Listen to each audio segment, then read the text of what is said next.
مسجد کو پاک کرو تاکہ لوگ اعتکاف کر سکیں، طواف کر سکیں اور رکوع سجدہ کر سکیں۔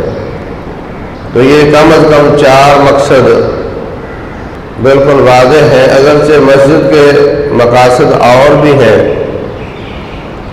عہد نبوت میں مسجد اور مقاصد کے لیے بھی استعمال ہوئی ہے۔ مسجد کو بطور ہسپتال استعمال کیا گیا۔ حضرت اسامہ، حضرت سعد بن معاذ رضی اللہ تعالیٰ عنہ، ان کا خیمہ مسجد میں لگایا گیا اور وہ زخمی تھے۔ مسجد کو بطور جیل بھی استعمال کیا گیا۔ ثمامہ بن اسال کو مسجد کے ستون کے ساتھ باندھا گیا۔ مسجد کو کمیونٹی ہال کے طور پر بھی استعمال کیا گیا کہ سب کے سب وہاں آتے تھے، بیٹھتے تھے، ان کے مسائل حل ہوتے تھے، نکاح وہاں پڑھے جاتے تھے۔ مسجد کو بطور عدالت بھی استعمال کیا گیا، وہاں لوگوں کے فیصلے ہوتے تھے۔ مسجد کو بطور جہادی تربیت کا مرکز اس کے طور پر بھی استعمال کیا گیا۔ وہاں صحابہ کرام تلوار زنی، شمشیر زنی یہ وہاں سیکھا کرتے تھے، اس کی پریکٹس کیا کرتے تھے۔ مسجد کے مقاصد تو اور بھی ہیں، لیکن جو اس آیت میں اللہ تبارک و تعالیٰ نے بیان فرمائے ہیں کہ مسجد حرام میں طواف کیا جائے، نماز پڑھی جائے اور اعتکاف کیا جائے۔ اعتکاف کیا ہے؟ عاکفہ کا معنی ہوتا ہے کسی چیز کے ساتھ چمٹ جانا اور زیادہ وقت اس کے پاس گزارنا۔ کسی کے پاس زیادہ وقت گزارنا، اس کی تعظیم کرتے ہوئے، یہ لغوی طور پر اعتکاف ہوتا ہے۔ تو اسلام میں اعتکاف کا تصور صرف مساجد میں ہے جہاں باقاعدہ جماعت کے ساتھ نماز ہوتی ہو۔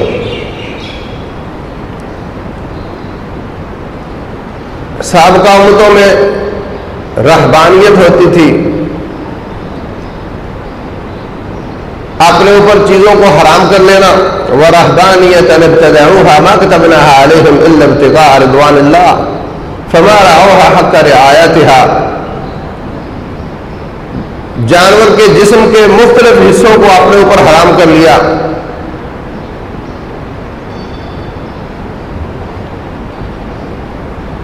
اپنے اوپر کہا جانور کی چربی حرام ہے، إِلَّا مَا حَمَلَتْ ظُهُورُهُمَا أَوِ الْحَوَايَا أَوْ مَا اخْتَلَطَ بِعَظْمٍ،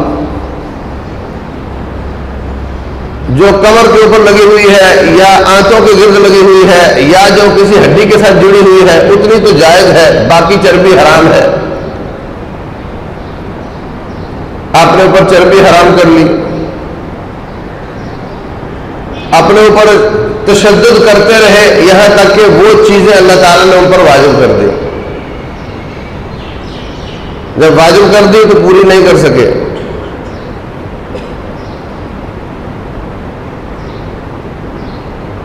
رسول اللہ صلی اللہ علیہ وسلم اس بات کا بہت خیال کیا کرتے تھے کہ ایسا نہ ہو کہ کوئی چیز ہم اپنے اوپر لازم کر لیں اور اللہ تعالیٰ پھر اس کو واجب کر دے۔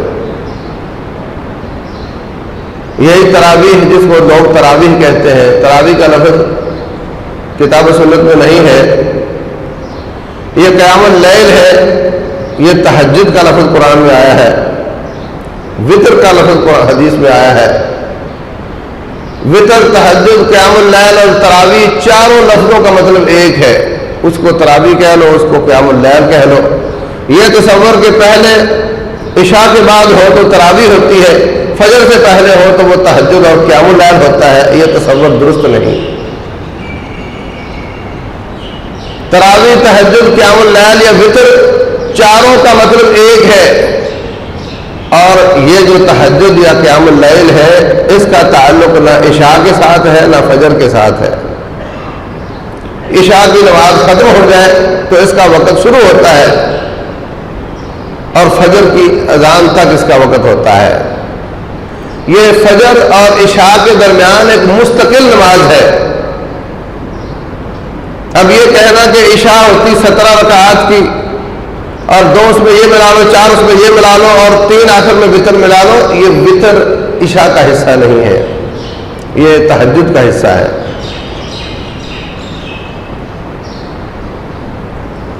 تو رسول اللہ صلی اللہ علیہ وسلم نے مسجد میں اپنے لیے جگہ خاص کی، وہاں آپ رب کی عبادت کرتے، تو آپ اونچی آواز سے قرآن پڑھتے تو ساتھیوں نے پیچھے آپ کے پڑھنا شروع کر دیا۔ دیکھتے دیکھتے مسجد بھر گئی۔ اب تہجد پڑھ رہے ہیں رسول اللہ صلی اللہ علیہ وسلم کی قیادت میں، امامت میں۔ دوسرا دن آیا پھر آپ نے پڑھائی، تیسرا دن آیا پھر آپ نے پڑھی اور لوگوں نے پیچھے پڑھی۔ چوتھے دن رسول اللہ صلی اللہ علیہ وسلم نماز کے لیے نہیں نکلے۔ صحابہ کرام کھنگورتے رہے، ادب بھی تھا، احترام بھی تھا، یہ بھی نہیں کہا کہ مولوی صاحب ٹائم ہو گیا باہر آؤ، آپ لیٹ ہو گئے ہو۔ احترام بھی تھا اور چاہت بھی تھی، تو کھنگورتے رہے۔ رسول اللہ صلی اللہ علیہ وسلم تشریف نہیں لائے۔ صبح ہوئی تو فرمایا میں تمہارے کھنگورے سنتا تھا، لیکن مجھے ڈر آ گیا کہ آپ کی ادا اللہ تعالیٰ کو پسند آ گئی تو اللہ ہم پر یہ عبادت واجب نہ کر دے۔ تو رسول اللہ صلی اللہ علیہ وسلم اس بات سے بہت احتیاط کرتے تھے کہ ہماری کسی ایسی عبادت جو ہم مستقل کریں اس وجہ سے کہیں میری امت پر لازم نہ ہو جائے۔ اس لیے جو اپنی طاقت سے زیادہ چند ہوتے ہیں، کچھ لوگ معاشرے میں سست ہوتے ہیں، کچھ متوسط ہوتے ہیں اور کچھ اوور ایکٹیو ہوتے ہیں، زیادہ چست ہوتے ہیں، ان کو آپ ہمیشہ ڈسکرج کیا کرتے تھے، حوصلہ شیک نہیں کیا کرتے تھے۔ 3 لوگ آئے کہتے ہیں جی ہمیشہ ساری رات عبادت کروں گا، دوسرا کہتا ہے ہمیشہ سارا دن روزہ رکھوں گا، تیسرا کہتا ہے میں شادی نہیں کروں گا۔ آپ نے شدید ناراضگی کا اظہار کیا اور ان کو منع فرمایا۔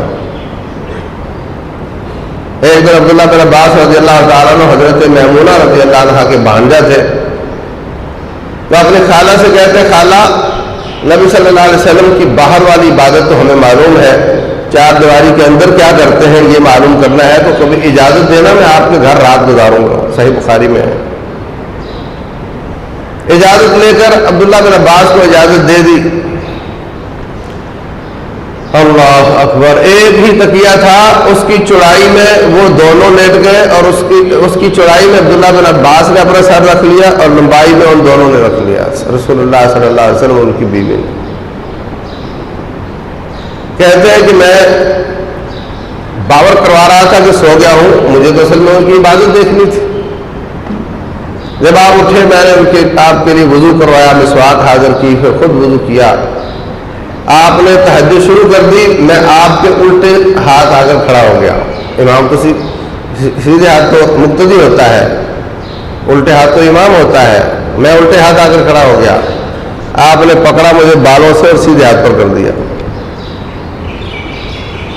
پھر اتنی لمبی نماز پڑھائی کہ ایک رکعت میں تقریباً 5 پارے پڑ گئے۔ یہ آپ کی روٹین تو نہیں تھی۔ بولے میں کتنی بار بیچ میں سوچا کہ بھاگ جاؤں، پھر اپنے اوپر جبر کیا، تو اللہ اللہ کر کے رکوع کیا، تو پھر رکوع اتنا لمبا جتنا لمبا قیام تھا،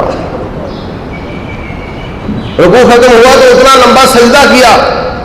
مجھے اس بات سے بالکل یہ بات عیاں نظر آتی ہے کہ آپ نے ان کو ڈسکرج کیا ہے کہ تو انبیاء کرام کی عبادت جو چھپی ہوئی جو ان کے ساتھ خاص ہے وہ تو تلاش کرنا چاہتا ہے، تم وہی کرو جو تمہارے لیے ہے۔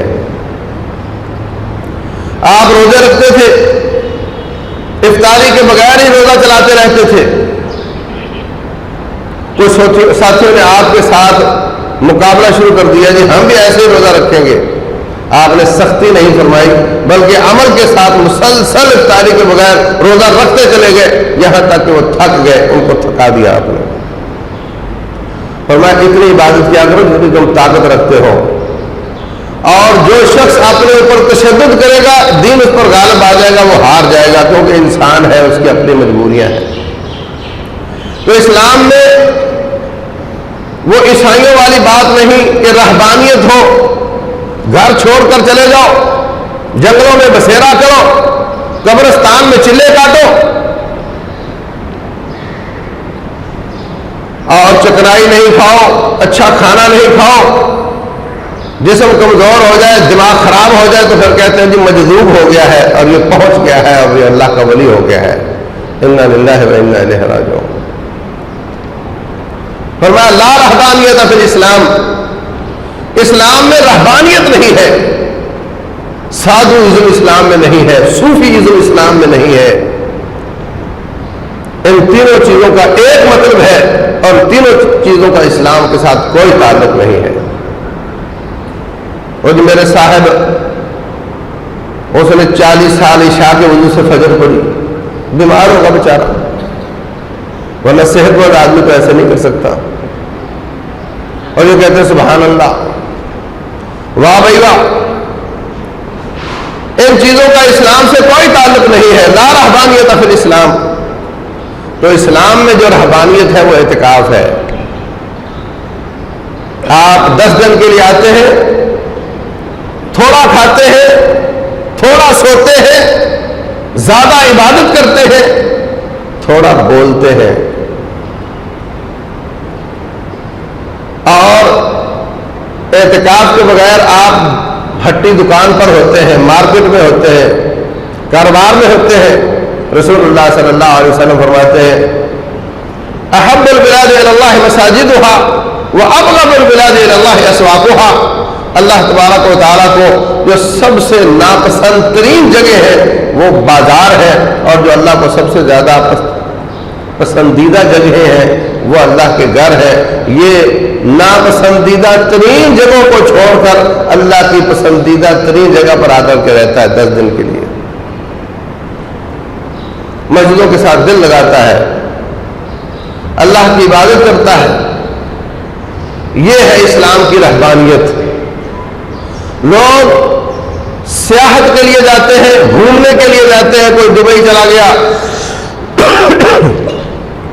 کوئی یورپ چلا گیا، کوئی ملیشیا چلا گیا گھومنے کے لیے، ہفتہ 10 دن کے لیے، پھر واپس آ گئے، پیسہ بہت زیادہ ہے۔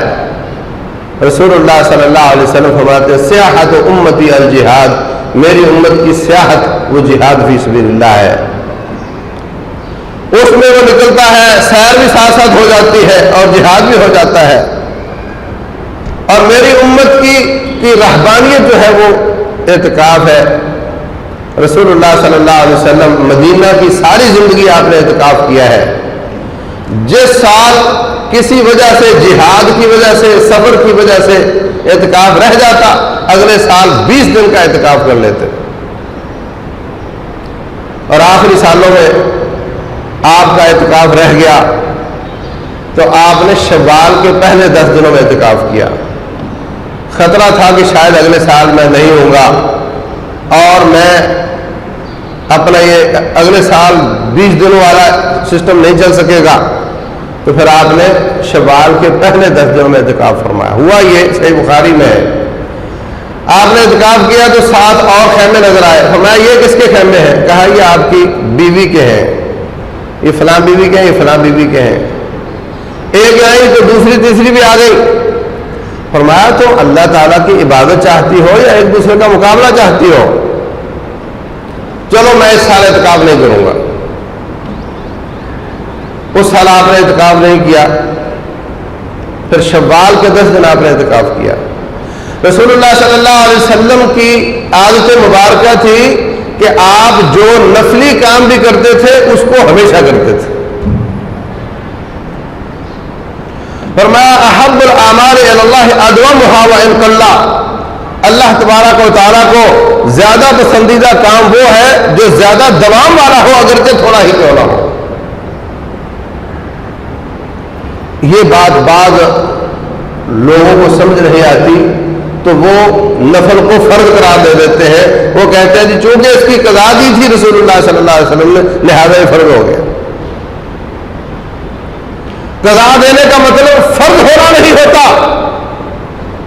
قضا اس لیے دی جاتی ہے تاکہ میں اس حدیث پر عمل کر سکوں کہ اللہ کو پسند وہ کام ہے جو ہمیشہ کیا جائے اگرچہ تھوڑا کیوں نہ ہو۔ آپ نمازوں سے پہلے اور بعد کی سنتوں کی بھی قضا دیا کرتے تھے۔ حضرت ام سلمہ رضی اللہ تعالیٰ عنہ نے پوچھا رسول اللہ صلی اللہ علیہ وسلم سے، آج آپ نے عصر کے بعد 2 رکعتیں ادا کی ہیں، آپ ہمیں ہمیشہ عصر کے بعد نماز پڑھنے سے منع فرماتے ہیں، تو یہ کون سی 2 رکعتیں ہیں؟ فرمایا وہ وفد آیا تھا میرے پاس نماز کے بعد ایسا بیٹھا کہ عصر ہو گئی اور میں وہ بیچ والی سنتیں نہیں پڑھ سکا، اس لیے میں نے عصر کے بعد ادا کی۔ صحابہ کرام رضوان اللہ علیہ اجمعین بھی سنتوں کی قضا دیا کرتے تھے۔ آپ نے فجر کے بعد کسی کو 2 رکعتیں ادا کرتے ہوئے دیکھا، فرمایا یہ 2 رکعتیں کون سی پڑھ رہے ہو؟ کہا جی میری نماز سے پہلے والی رہ گئی تھی۔ فرمایا پھر ٹھیک۔ تو اس کا معنی یہ نہیں کہ فرض، یہ بھی فرض اور وہ بھی فرض، نماز کے جو جماعت کے ساتھ ادا کرتے وہ بھی فرض ہے، اور جو پہلے اور بعد والی وہ بھی فرض ہے۔ اور کسی سے پوچھو عشاء کتنی رکعتیں؟ بولے 17۔ اچھا تو اگر 15 پڑھ لے تو، 13 پڑھ لے تو، 11 پڑھ لے تو، بولے نماز نہیں ہوگی۔ یہ غلط تصور ہے۔ فرض وہ ہے جو جماعت کے ساتھ ادا کی جاتی ہے، جن کو چھوڑنے سے بندہ گناہگار ہوتا ہے، جن کو چھوڑنے والا بندہ بے نماز کہلاتا ہے، وہ رکعات ہے جو جماعت کے ساتھ پڑھی جاتی ہیں۔ باقی جتنی رکعات ہیں ان کی ایک اہمیت ہے، ان کے ساتھ اللہ قیامت والے دن فرائض کی کمی پوری کرے گا۔ جو 12 رکعتیں جن کو آپ مؤکدہ کہتے ہیں یہ ادا کرتا ہے، اللہ اس کا جنت میں گھر بناتا ہے، ان کی اہمیت اپنا ایک موضوع الگ ہے، لیکن اس کا معنی یہ نہیں کہ وہ بھی فرض ہے اور یہ بھی فرض ہے۔ اسی طرح رسول اللہ صلی اللہ علیہ وسلم کا اعتکاف کرنا اور جس دفعہ نہ کر سکے اس کی قضا دینا، اس کا معنی یہ نہیں کہ اعتکاف فرض ہے یا آپ پر فرض تھا، ایسی کوئی بات نہیں۔ اور آپ ساری دنیا سے زیادہ کام کرنے والے، سارے لوگوں کا برڈن اور ان کی سوچ آپ کے سر پر، اس کے باوجود اگر آپ ہر سال اعتکاف کر لیتے تھے تو ہم اپنے آپ کو کتنا زیادہ مصروف سمجھتے ہیں کہ ہم اعتکاف نہیں کر سکتے۔ ہمیں اعتکاف کرنا چاہیے۔ رسول اللہ صلی اللہ علیہ وسلم نے واجب قرار نہیں دیا لیکن ترغیب کرائی اعتکاف کرنے کی۔ اور یاد رکھو بعض چیزوں کی اہمیت اور فضیلت آپ اپنی زبان مبارک سے بیان فرماتے ہیں۔ جو یہ 12 رکعتیں ادا کرے گا اللہ اس کا جنت میں گھر بنائے گا، اور بعض چیزوں کی فضیلت اور اہمیت آپ اپنے عمل مبارک سے بیان کرتے ہیں۔ عمل بھی آپ کا فضیلتیں بیان کرتا ہے، قول بھی آپ کا فضیلتیں بیان کرتا ہے، اور اس سے بڑی زیادہ فضیلت کیا ہوگی کہ آپ نے ہر سال مدینہ میں آنے کے بعد اعتکاف کیا ہے۔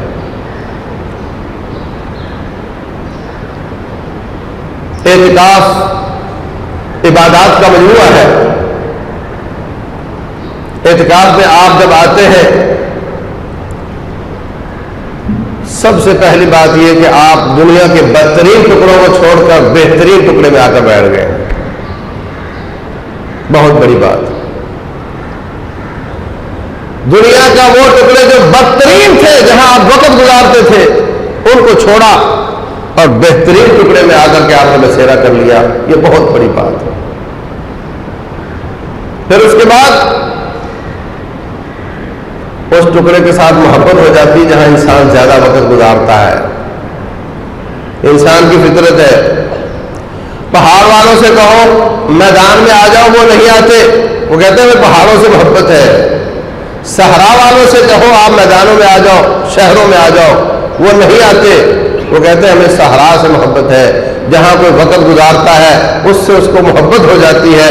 جب آپ 24 گھنٹے 10 دنوں کے لیے اس 4 دیواری میں رہیں گے آپ کو اس مسجد سے محبت ہو جائے گی، اور جس شخص کو مسجد سے محبت ہو جائے اللہ تبارک و تعالیٰ اس کو قیامت والے دن اپنا سایہ نصیب کرے گا کہ اس کے سائے کے سوا کوئی اور سایہ نہیں ہوگا۔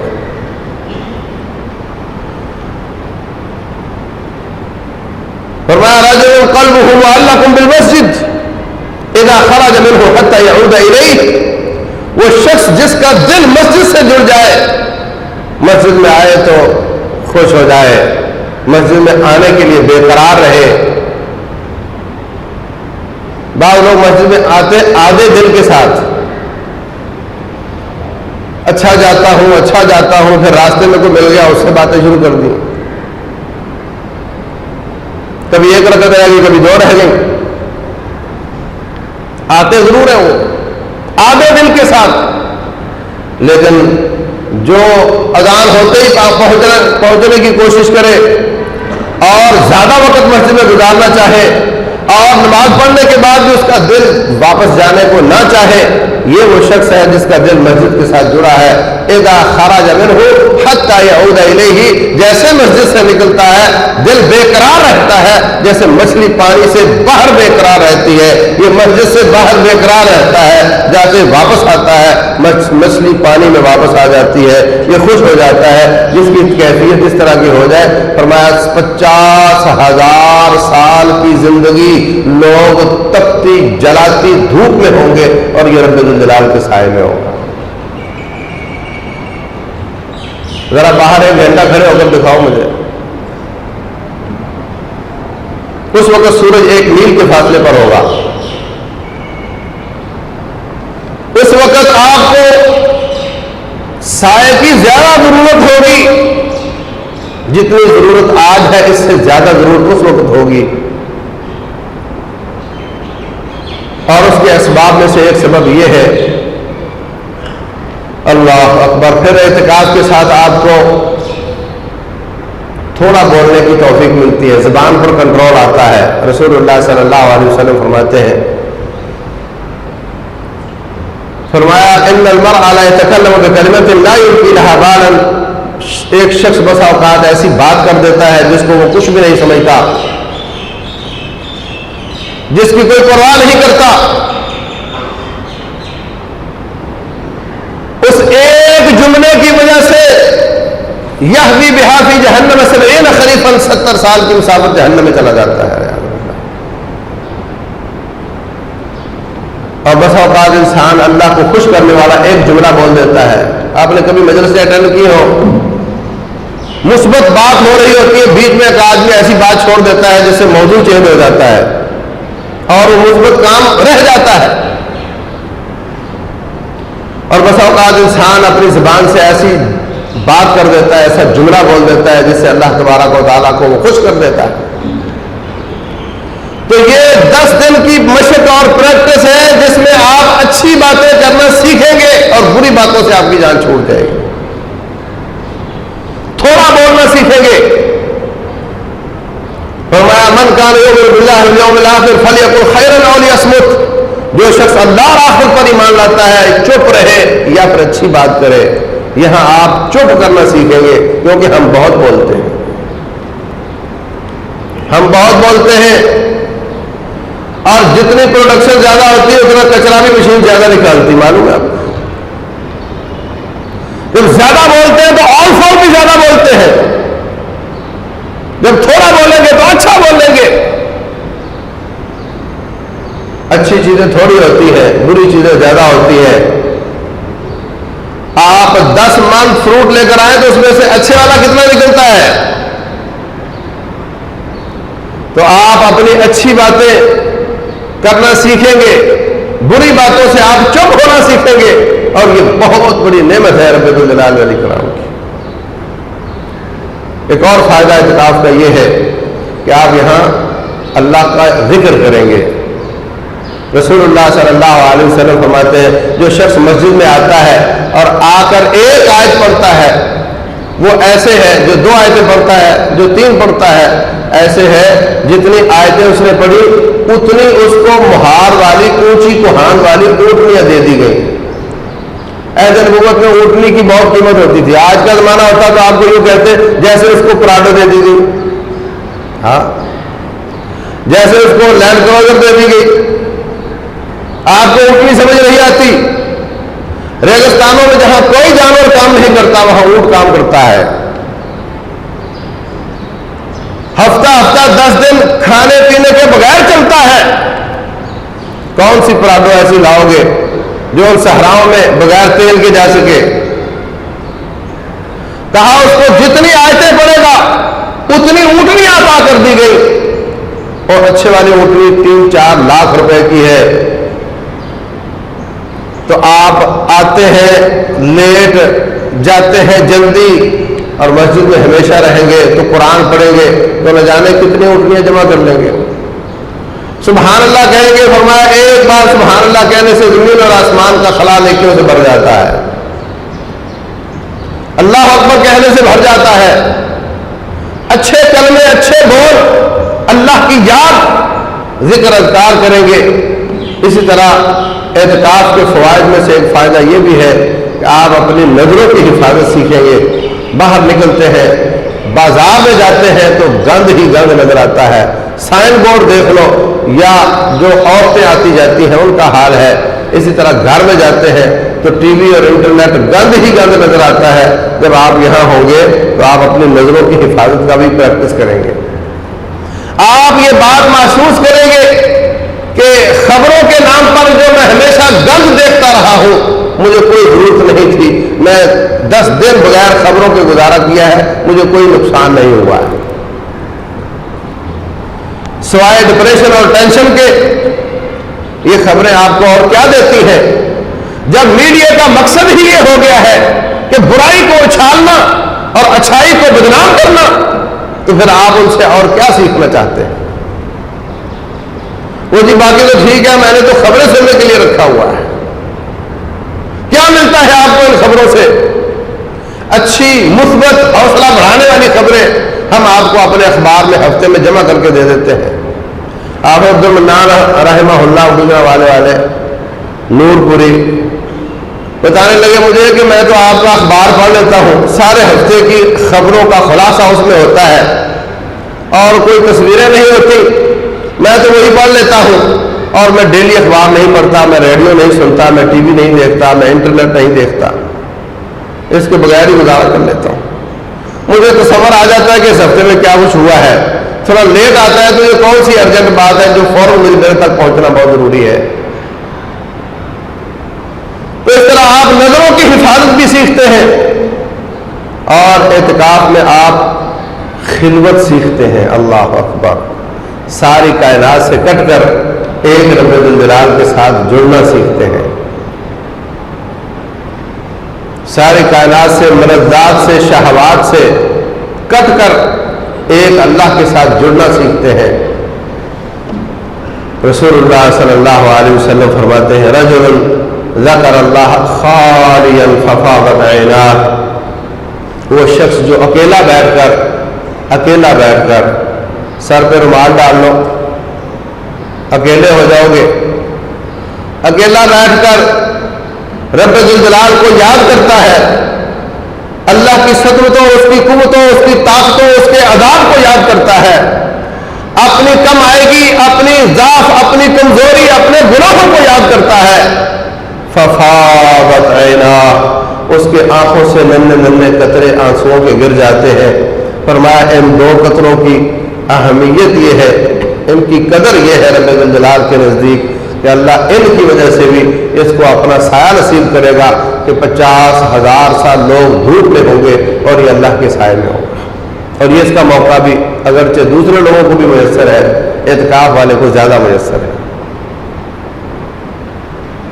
پھر ہم الحمدللہ اس مسجد میں تو، اور ہماری جو بڑی مساجد ہے، ہم تو باقی اعتکافوں سے زیادہ لوگوں کے اعتقاد کی صفائی، لوگوں کے عقیدوں کی صفائی، قرآن یا پڑھنا نہیں آتا قرآن سکھانا، نماز پڑھنی نہیں آتی نماز سکھاتے ہیں، دعائیں یاد کرواتے ہیں، وہ ایک الگ علم کے فوائد ہیں جو آپ کو کہیں اور نہیں ملیں گے۔ اس پر بعض لوگوں کو ملاحظہ ہو جاتا ہے، یہ تو ذاتی عبادت کے دن ہوتے ہیں، اس میں آپ ان کو سکھانے کا کام شروع کر دیتے ہو، لیکن ہمارا خیال یہ ہے کہ جس کو نماز پڑھنا نہیں آتی وہ کسی کو بتاتا بھی نہیں ہے، اس کو ہم کہیں گے کہ تو ذاتی عبادت کرتا رہے تو وہ کیا کرے گا؟ جس کو قرآن پڑھنا نہیں آتا ہو اس کو کہیں تو ذاتی قرآن پڑھتا رہے وہ کیا پڑھے گا؟ ہم اس کی ذاتی عبادت کی اصلاح ہی تو کر رہے ہوتے ہیں، وہی تو اس کو سکھا رہے ہوتے ہیں۔ جس کا عقیدہ برباد ہے، جو نادانستگی میں اللہ کے ساتھ شرک اور بدعات میں اٹا ہوا ہے، اس کو آپ ذاتی عبادت کروا کر کیا کرو گے؟ فرمایا وَقَدِمْنَا إِلَىٰ مَا عَمِلُوا مِنْ عَمَلٍ فَجَعَلْنَاهُ هَبَاءً مَنْثُورًا، ایسے لوگوں کی عبادت کو ہم خس و خاشاک کی طرح اڑا دیتے ہیں۔ فَلَا نُقِيمُ لَهُمْ يَوْمَ الْقِيَامَةِ وَزْنًا، ان کا ہم ترازو بھی قائم نہیں کریں گے۔ جب اس کا عقیدہ درست کروایا جائے گا تو اس کی دراصل ذاتی عبادت ہی درست کروائی جائے گی۔ تو الحمدللہ اس اہتمام کے ساتھ ہم یہاں، لیکن چونکہ یہ خلوت کے ساتھ اور ان فوائد کو حاصل کرنے کے لیے ہوتا ہے تو ہم وہاں ٹیلی فون ہی کرتے رہے، ہر وقت وفد ہی لگے رہے ملنے کے لیے۔ یہ پورا جھمکٹا فلاں سہیلی کو ملنے کے لیے آیا ہے اور یہ فلاں کو ملنے کے مرد کو ملنے کے لیے آیا ہے، تو اس کی خلوت نہیں جلوت بن جاتی ہے۔ وہ گھر میں تھا یا گھر ادھر لے آوے، بات تو ایک ہی ہے۔ وہ گھر چلا جائے یا گھر کو ادھر لے آوے، بات تو ایک ہی ہے۔ اس لیے ان چیزوں کا خیال رکھنا چاہیے۔ کم از کم لوگوں سے ملاقات، ضرورت کی بات کی جائے، ضرورت کی بات کی جائے، ضرورت کے بغیر باہر نہ نکلا جائے۔ اور وہ لوگ جو سگریٹ نوش ہے اور دوسری تیسری مصیبتیں میں مبتلا ہے، ان لوگوں کے لیے بھی بہترین موقع ہوتا ہے کہ وہ اعتکاف کریں، روزے رکھیں اور اس کے ساتھ وہ اپنی ان مصیبتوں سے جان چھڑوا لیں۔ یہ ان کے لیے بھی بہترین موقع ہوتا ہے۔